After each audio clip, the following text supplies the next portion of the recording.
All right, Alexander, let's revisit Turkey and the inflation.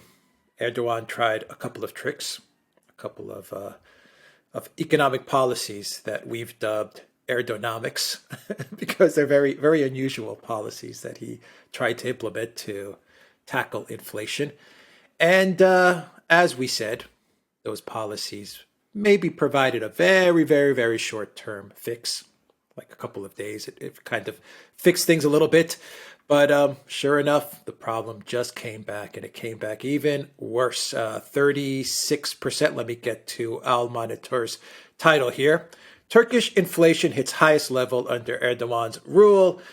Turkey's consumer inflation is bound to increase further in the coming months after reaching 36% in 2021, with even bigger numbers recorded in the producer sector. What is going on with Turkey and the economic policies of Erdogan? Yeah, bear in mind that figure of 36% is the increase in prices in Turkey over the whole of 2021. In fact, if you actually drill into the figures, what you find is that inflation in December, it was running into double digits. It was, I think, about roughly 13%. So, I mean, there was a massive inflationary surge in December. And when you are in a situation where prices are rising by over 10% a month, you are definitely in hyperinflation territory. So that's what I think we need to clarify. So 36% is the headline figure for the whole of 2021. December's readout was catastrophic. It's getting far worse. Now, what happened is, well, it's exactly what we predicted. He said that he would compensate people for any fall in the lira against the dollar by giving them more lira. We said that all that would do would crank up inflation even more. As we see, inflation is now at double digits. He continues to refuse to raise interest rates. He says this is absolutely not something he's going to do. He has his own economic views and theories about interest rates, about what bad things they are. He's managed, and this is something I find really bizarre, to persuade a lot of people that there's some great plan to all of this, and that he's trying to make Turkish goods more competitive by pushing down the exchange rate as far as he possibly can, so as to price Turkish goods into a competitive position, to eliminate Turkey's structural trade deficit.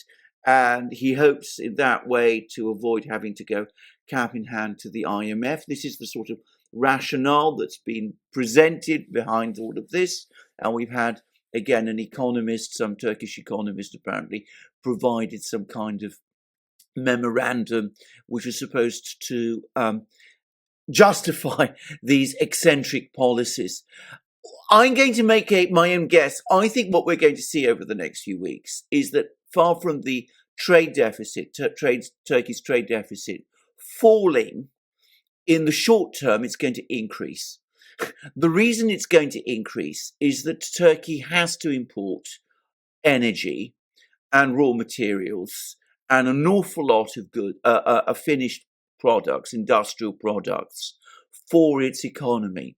The fall of the lira, which is now taking on catastrophic dimensions, means that the prices of all of these goods, which Turkey has to import, is growing. And that is going to mean that in dollar terms, because Turkish exports are becoming cheaper, but are basically stuck at a particular level, and especially if we start to see a contraction, we're going to see, in the short term at least, a jump in Turkey's trade deficit. Now, that's probably not going to be sustainable, well, it's not going to continue for very long, because demand in Turkey is going to collapse, and that's inevitably, I suppose, going to reduce the trade deficit. But it is a very eccentric way. It is in fact a ludicrous way to deal with a trade deficit problem, by collapsing demand to the point of creating a complete economic crisis in your own country. But that's the theory that Erdogan has persuaded most of the world he wants to follow. We see the result. double-digit inflation in December, likelihood of higher inflation still over the course of the winter months. We are now on the brink of hyperinflation in Turkey. If 10% plus inflation per month continues for very much longer, make no mistake about it, we will be looking at hyperinflation within weeks. And that's the point that we've reached. Okay, so I just want you to kind of recap that again, that theory, that thinking. And then also I want you to segue into what it looks like is Erdogan's parallel plan, which is to start visiting various countries, cap in hand, looking for money. In other words, get loans and build up increase the debt of the country, because he's going to go to other world leaders and ask for money. And they're going to, if they actually do decide to give Turkey money, they're going to want certain things in return. But before you get to that, the plan right now, the thinking right now, what Erdogan is selling the citizens of Turkey and the entire world is that by destroying the currency, by destroying the lira, you're going to make Turkish goods very, very cheap. Therefore, you're going to decrease that trade deficit. It's going to be very cheap to purchase Turkish products and services. And I imagine his thinking is also along the lines. It's going to make it very very enticing, perhaps, for foreign investment to come into Turkey, because they'll be able to buy stuff on the cheap as well. Maybe he's also thinking along those lines. In other words, I'm going to destroy the currency in order to bring the trade deficit into equilibrium and just make it very, very cheap to buy stuff and export stuff. That's the plan. Is that correct? That's absolutely. That's what we're told is the plan. That is the plan as it's been described. That's what he's selling. Yeah. Right. Yes. Okay. Now, the thing to understand about this plan is, of course, there is always, in most plans that go calamitously wrong, a grain of economic logic behind them, in the sense that if you do have a cheaper currency, then that does make your goods more competitive. I'll give an example, which is an example which ought to be better known in Greece, but which has now been forgotten, which is in the mid-1950s, well, actually at the start of the 1950s, after the Second World War, after a civil war in Greece, at the time of a great economic crisis, the Greek finance minister, a man called Markizinis, halved the value of the drachma. He came along and he halved the value of the drachma, and the result was, after a short period of adjustment, the Greek economy became very, very competitive, and right up to the date when it joined the European Union, it actually was registering 7% growth. I mean, it had very rapid growth because the halving of the drachma made Greece a very competitive economy relative to others. But of course, when Markizinis did that, he was doing it within a world of fixed exchange rates. This was the heyday of Bretton Woods. And he was also able, this is at a time when Greece was still very much, a developing economy. It had its agricultural base, didn't have much industry about that at that time. It wasn't importing goods on any very big scale. So as a result, it benefited massively from that decision. And in fact, Markizinis ought to be a better known man in Greece, and it's shameful the extent to which he's been forgotten. So you can see how that can be done then. Another example, that's an even better example, and I suspect the one that Erdogan is looking at, is what happened in Russia in 2014. If you remember, up to that point, up to the time of the Ukrainian crisis and the oil price collapse, the Russian government had been operating a policy of controlling the exchange rate. They had a very tight band. They wouldn't allow the exchange rate to fall below a certain level. And as a result of that, the Russian industry was becoming less competitive because the ruble was becoming overvalued. Then in 2014, after the oil price crashed, Russia floated the ruble, allowed the ruble to find its natural level, which was at roughly half the rate that it had been before. The Russian economy became suddenly far more competitive. There was a brief uptick in inflation, which in 2015 reached 12%, an annual rate of 12%. But thereafter, the economy became much more competitive, and as a result, Russia has been able to pursue a successful policy of import substitution and also strengthen its competitive position in agricultural products, in various types of industrial products. It's made the economy stronger. Now, again, the important thing to understand about that is that Russia, of course, when it did that, was self-sufficient in energy, was largely, though not entirely self-sufficient, in food, and it had a highly developed and very large industrial base with a significant, though growing, high technology sector. So it was strategically well placed to benefit from that devaluation. And both the devaluation that took place in the 50s in Greece and the devaluation that took place in Russia in 2014 happened in a very controlled way, in a very controlled environment. What Erdogan is doing is completely misguided, because the level of import penetration into Turkey is far greater than it was in Greece in the 50s or in Russia in the mid-2010s. And Turkey has to import oil and gas at international prices and pay for those in dollars. And of course, this is the other key point to understand. Most of Turkish industry depends extremely heavily on subcomponents which are imported from abroad.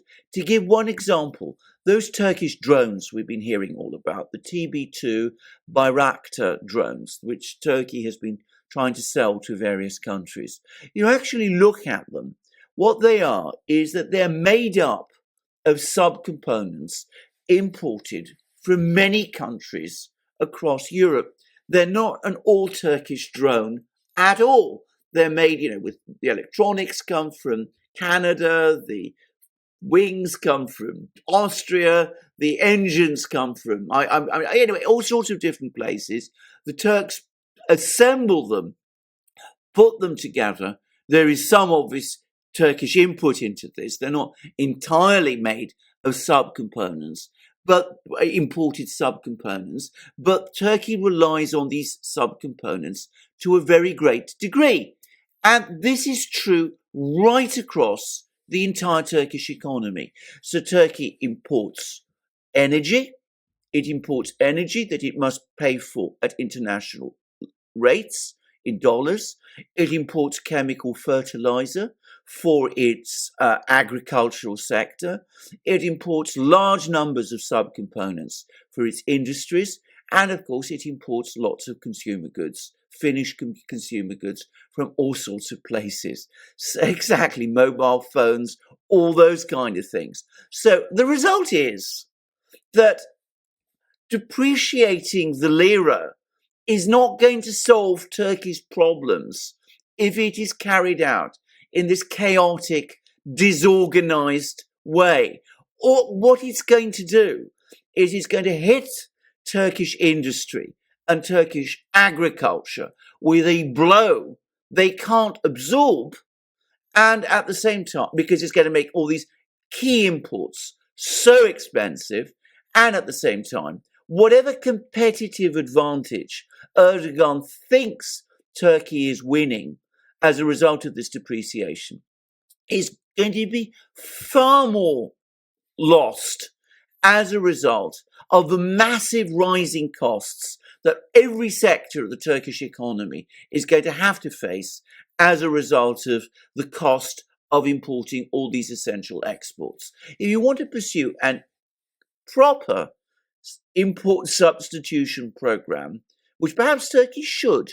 You have to start looking at an industrial policy. You have to start looking at a high technology policy. You have to start putting all kinds of planning mechanisms into place.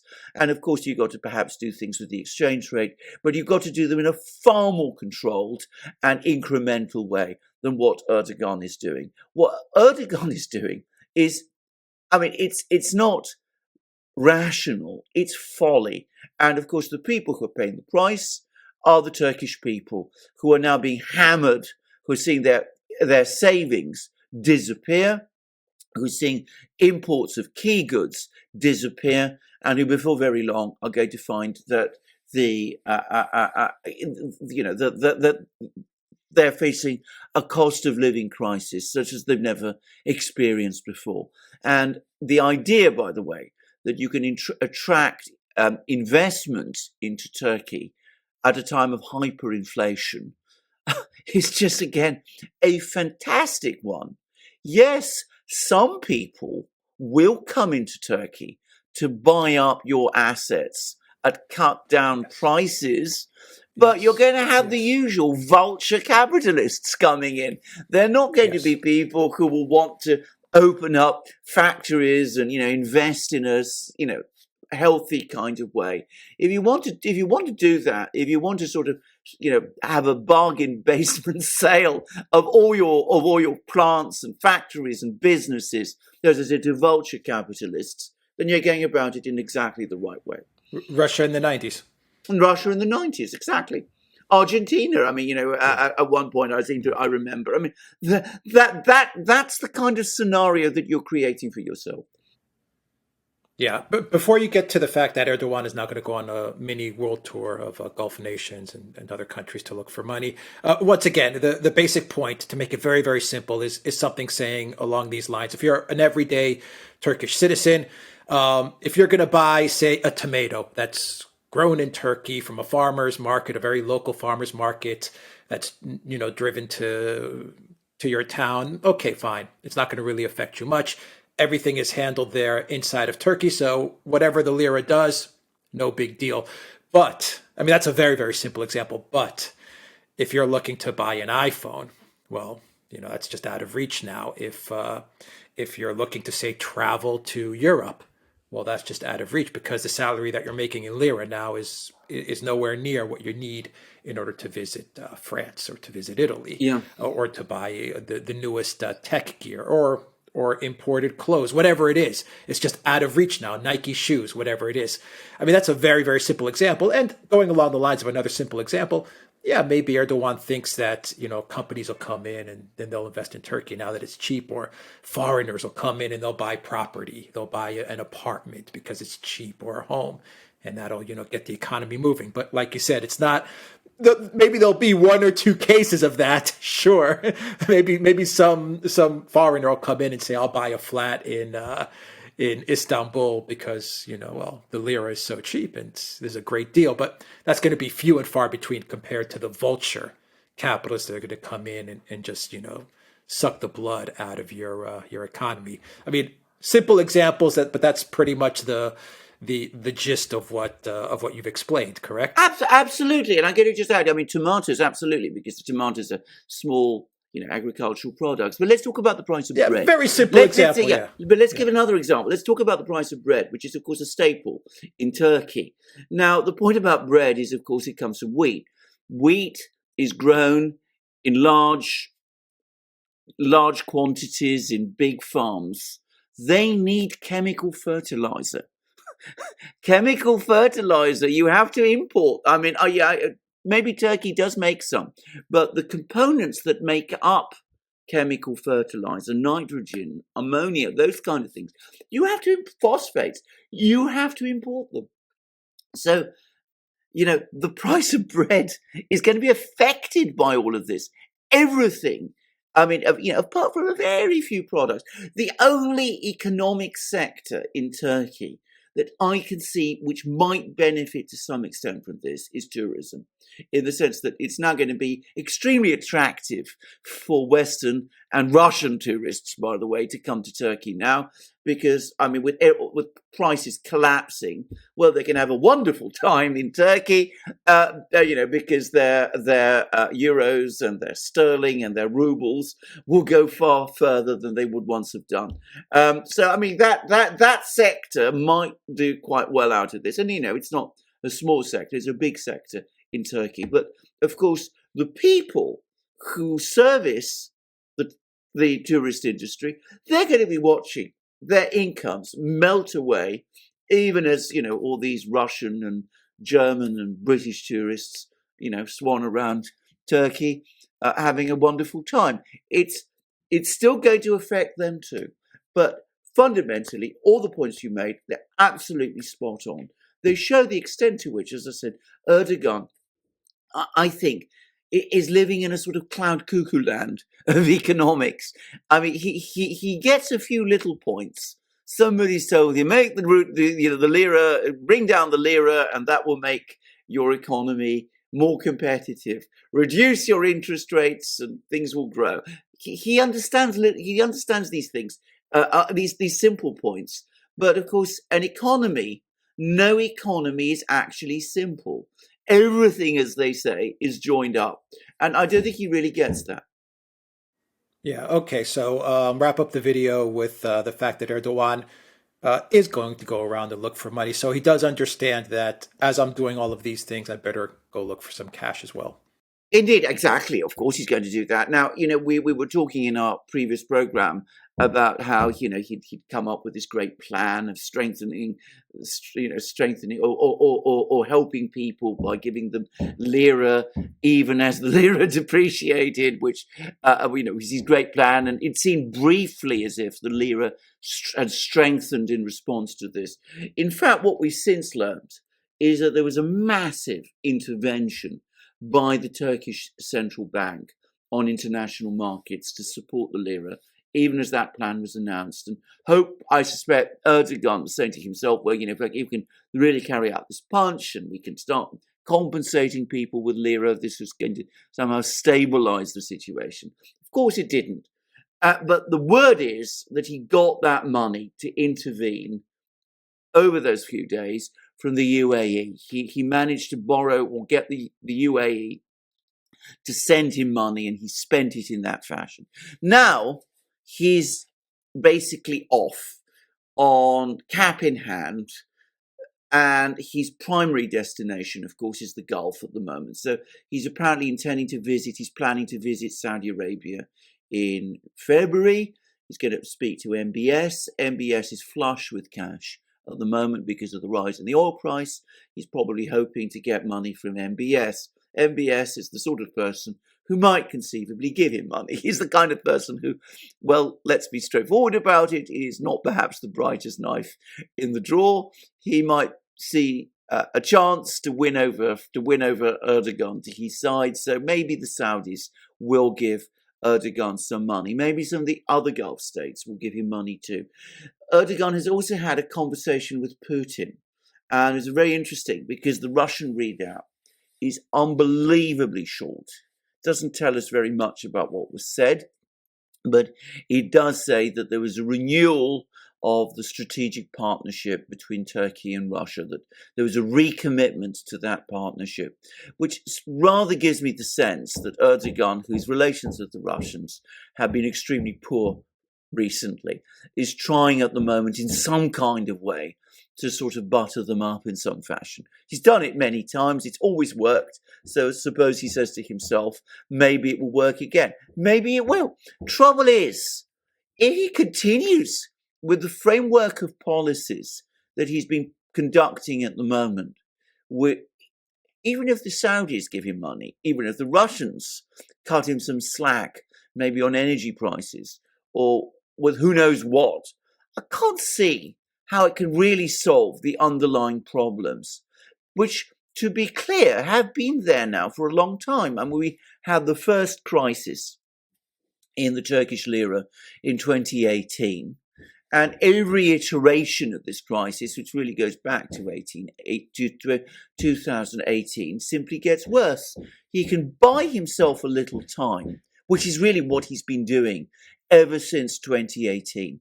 But until and unless he starts pursuing a more rational economic policy, it will only buy him time. And each iteration of this crisis gets worse and worse. And of course, we're on the brink of hyperinflation in Turkey now. Yeah. Oh, Erdonomics. Let's see. Erdonomics, exactly. Well, I mean, he's got himself in Turkey between a rock and a hard place. I mean, if he were to borrow a lot of money from, if say the Saudis, I mean, we're talking about MBS now, so this isn't going to happen. But I mean, logically, what ought to happen is, yes, he does have to borrow some money in order to stabilize the lira, but he needs to do that in conjunction with a very, very tough economic policy in Turkey. He's got to raise interest rates, probably push up taxes too. I'm sorry to say that, but he does, but probably not on, cut taxes at the lower level, raise them at the higher level, go after the big construction magnates, things of that kind. Inevitably, that's going to lead to a sharp recession in Turkey. But if he does that, well, you could perhaps see in a year, 2 years, the thing begin to turn. Erdogan's never going to do that. And as for MBS, well, what they say, a fool is always parted from his money. I can see him very easily giving money to Erdogan and seeing that money disappear, because Erdogan's not going to change his policies, and any money that MBS gives him is just money down the drain. Yeah, it's a Band-Aid on a gaping wound. And they do have that Khashoggi history, so I don't know how that's going to factor into things, but I mean, we'll they have been see. connected in the past to a certain way. Well, absolutely. I mean, MBS has no love for Erdogan, and I mean, he's got that enormous grievance against Erdogan. So we'll see how receptive he really is. But as I said, a fool is always parted from his money, and I can easily imagine MBS doling out money to Erdogan for some mysterious project, which even I can't understand, but MBS no doubt can cook up. So there we go. All right, we'll leave it there. The Duran.locals.com, ODYSEE, BitChute, Rumble, and Super U. Check us out there. And Duran Shop, use the code GOODDAY, 10% off all merch. There's the mug. Absolutely, our Good Day mug. All right, use that code in checkout. You'll get 10% off anything you purchase from the Duran Shop. Take care.